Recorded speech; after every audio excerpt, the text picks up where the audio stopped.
आज हम उस कुर्सी की अकड़ को बेनकाब करेंगे जो लोकतंत्र के मंदिर में बैठकर संविधान की शपथ लेकर देश को जोड़ने की बजाय तोड़ने का जहर घोल रही है।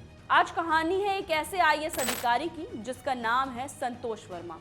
ये अफसर है या समाज के ठेकेदार, ये जनसेवक है या नफरत फैलाने वाले नेता, जिस सेटलमेंट और ईमानदारी की बात ये करते हैं उनका अपना इतिहास क्या है। फैक्ट और रिसर्च के साथ आज इनकी हर कंट्रोवर्सी का पर्दाफाश होगा जो एक आईएएस की साख पर लगा कलंक है। नमस्कार, मैं सोनी और आप देख रहे हैं एनकोट। कहानी शुरू होती है मध्य प्रदेश के राजधानी भोपाल से। हाल ही में अनुसूचित जाति जनजाति अधिकारी एवं कर्मचारी संघ के नए प्रांतीय अध्यक्ष बने हैं आईएएस संतोष वर्मा। उन्हें एक मंच मिला है और उन्होंने उस मंच में क्या बोला, इतनी घटिया और इतनी ओछी बात। इन्होंने आरक्षण पर ऐसी बात कह डाली है जिसने पूरे देश को सख्ते में डाल दिया है। ये ऐसी बात है जिसे शायद एक लड़की होने के नाते मैं तो बोल नहीं सकती। तो आप ये वीडियो जरूर सुनिए। एक परिवार में एक व्यक्ति को आरक्षण मिलना चाहिए जब तक कि मेरे बेटे को कोई ब्राह्मण अपनी बेटी दान नहीं करते या उससे उसका संबंध नहीं बना। केवल आर्थिक आधार की अगर बात है तो क्या कहा इन्होंने? ये होते कौन है किसी की बेटी को दान में मांगने वाले? क्या आरक्षण और समाज में बराबरी की इनकी समझ सिर्फ इतनी ही रह गई है कि एक समुदाय की बेटी पर आकर रुक जाती है? क्या यही है एक अखिल भारतीय सेवा के अधिकारी की भाषा? लड़कियों की इज्जत को आरक्षण की शर्त बना दिया इन्होंने। अरे आपको तो शर्म आनी चाहिए। जब पूरा देश बेटी बचाओ बेटी पढ़ाओ की बात करता है तब ये अफसर समाज में रोटी और बेटी के संबंध को जाति की तराजू पर तोल रहे हैं। ब्राह्मण समाज ही नहीं, हर महिला संगठन, हर समझदार नागरिक इनकी इस गिरे हुए बयान की निंदा कर रहा है। विवाद बढ़ा और आग फैली और फिर शुरू हुआ इनका माफी मांगने का ड्रामा। संतोष वर्मा जी ने कहा कि मेरे बयान को संदर्भ से काट कर दिखाया गया है। आखिर इनका संदर्भ क्या था?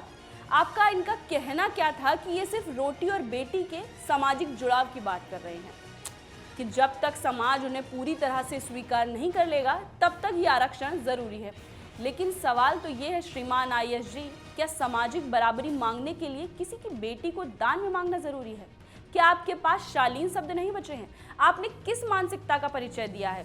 ये माफी नहीं, ये आपने अपने अपराध पर पर्दा डालने की कोशिश की है। संविधान की शपथ लेने वाले अधिकारियों को ये नियम रटा हुआ होना चाहिए। अखिल भारतीय सेवा नियम 1968 का ये सरासर उल्लंघन है। अब आते हैं आईएएस संतोष वर्मा की कहानी के सबसे काले पन्नों पर। ये विवाद आज का नहीं है, ये अधिकारी पहले भी सवालों के कई घेरे में रहे हैं। सवाल 2021 का, जब ये राज्य सेवा के आईएएस बनने की कतार में थे। इन पर आरोप लगा था कि इन्होंने अपने प्रमोशन के लिए उन पर लगे एक आपराधिक मामले में राहत पाने के लिए इन्होंने इंदौर हाई कोर्ट के स्पेशल जज के फर्जी हस्ताक्षर भी कर दिए हैं। इन्होंने 2 फर्जी हस्ताक्षर किए, एक में बरी होने का दावा किया और दूसरे में समझौते का दावा।